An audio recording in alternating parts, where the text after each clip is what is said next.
Toi, tu es dans le ministère parce que Dieu t'a donné des choses. Tu veux que des gens soient dans ton ministère, tu ne leur donnes rien. Ils vont partir. L'équipement stratégique. Il faut réfléchir à tout ça et demander l'aide du Saint-Esprit. Et quand ça va te coûter, il faut prioriser seulement. Parce que ce sont des investissements qui vont produire plus tard.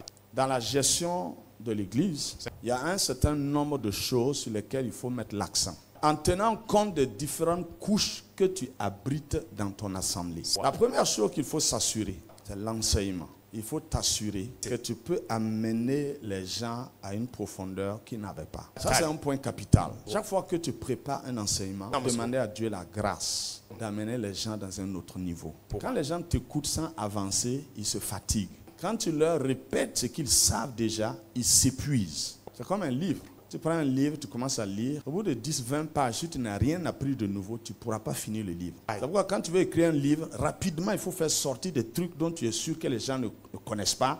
Et puis, dans les 10-20 premières pages, là, ils sont déjà pris dedans. Et puis maintenant, ils peuvent dévorer le reste. Donc, l'un des premiers et des meilleurs équipements d'un pasteur, c'est l'enseignement. Parce que tu peux avoir un ministère de guérison, un ministère de délivrance. Les gens voient la puissance se manifester. Mais la guérison ne fait pas avancer une vie. La guérison rétablit la vie là où elle était. La délivrance ne peut pas faire avancer une vie. La délivrance remet la vie là où elle était. C'est tout. Parce que les gens ne comprennent pas. C'est la progression là et la restauration, c'est deux choses qui n'ont rien à voir. Par exemple, la guérison. Tu étais à cette position, la maladie t'a envoyé là. Ou bien la possession t'a envoyé là. Quand un ministère de guérison te rencontre, ou de délivrance, en fait, il te ramène ici. Mais toi, tu as l'impression que tu progresses. Non, tu ne progresses pas. Non.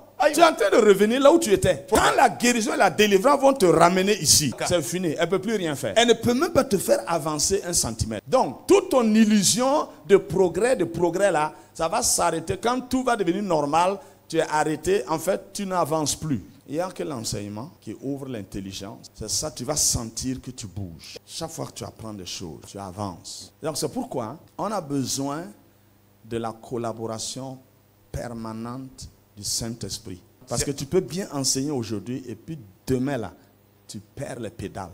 Donc à chaque fois que tu dois intervenir, il faut que le Saint-Esprit soit là pour assurer l'avancement déjà. Parce que tu as un auditoire composite.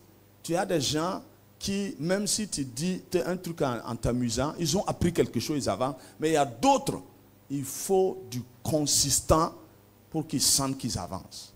C'est pourquoi il faut éviter d'avoir des archives d'enseignement. J'ai déjà enseigné sur l'amour.